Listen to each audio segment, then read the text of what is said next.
tous les supporters sont là. Évidemment, parce que Bourges est en finale. Qu'est-ce que c'est que ça? Ah C'est oui, le drapeau d'accord. officiel pour tous les supporters. Dans l'autre sens, mon ami. Ah, je l'ai mis à l'envers. Voilà, parce que pour le lire, vous, oui, c'est bien, mais nous, non. Bourges en finale. Ok. Évidemment. Il n'y a pas un sous-message sportif là-dessous? Si, Ouais. c'est la suite et la revanche du match de rugby d'il y a 15 jours. Sébastien Machin, vous êtes directeur conservateur du Muséum d'histoire naturelle de Bourges. Donc tout ceci est en lien, bien sûr, les rives d'Oron. Et vous êtes là pour nous parler donc de cette élection future. Bourges pourrait donc devenir cette capitale européenne de la culture pour 2028. Elle est face à Clermont-Ferrand, à Rouen, à Montpellier. Alors, quels seraient les atouts de Bourges pour gagner?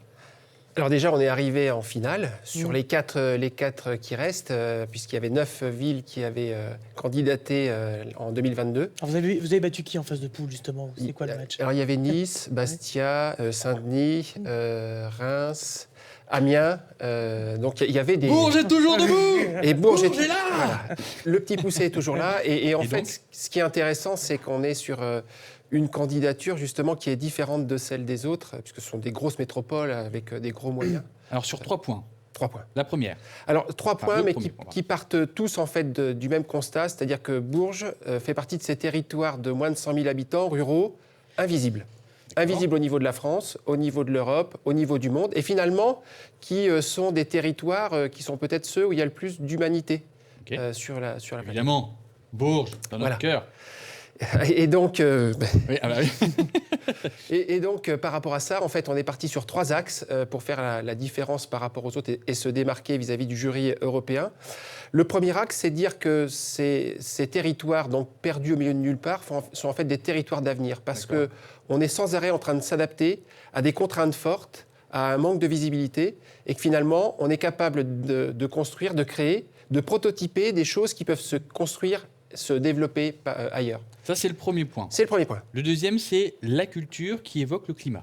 Oui, c'est la culture en fait qui évoque le changement climatique. L'idée, c'est de réfléchir à comment on peut faire de la culture aujourd'hui au XXIe siècle, avec les contraintes liées au changement climatique et aussi les contraintes liées au Covid, par exemple.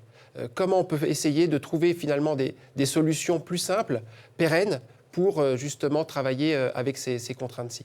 Et la troisième possibilité, c'est que Bourges soit une ville haute d'artistes. Oui, c'est ça. La troisième possibilité, c'est dire que finalement, Bourges, perdu au milieu de nulle part, est un lieu hyper intéressant et enrichissant pour les artistes, pour les auteurs qui, tout au long de leur vie, finalement, peuvent venir soit passer des longs temps, soit passer des périodes courtes pour créer.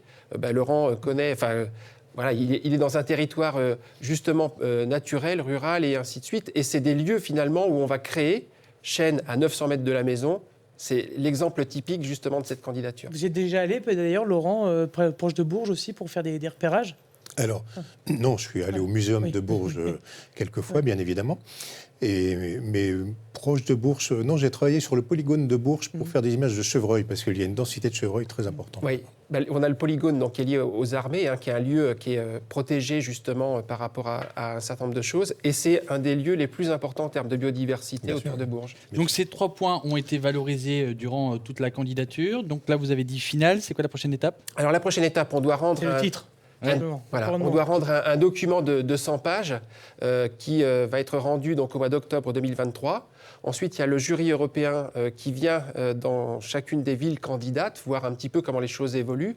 Il y a un grand oral qui aura lieu en anglais et pas en berrichon. Et puis, le résultat sera donné, le vainqueur en fait, pour la capitale européenne de la culture 2028 sera donné au mois de décembre 2023. Donc ça va venir très très vite. Et après, il faut développer en fait, l'ensemble du projet. Et petit clin d'œil en 30 secondes, pourquoi c'est le directeur du Muséum de Bourges qui vient nous en parler ce matin? Vous avez votre implication dedans? Oui, parce que la culture scientifique fait partie de la culture et qu'il est important justement dans le cadre du changement climatique, dans le cadre de ces prototypages, territoires d'avenir, dans le cadre de l'accueil des artistes. On en a déjà parlé souvent sur les expos qu'on réalise.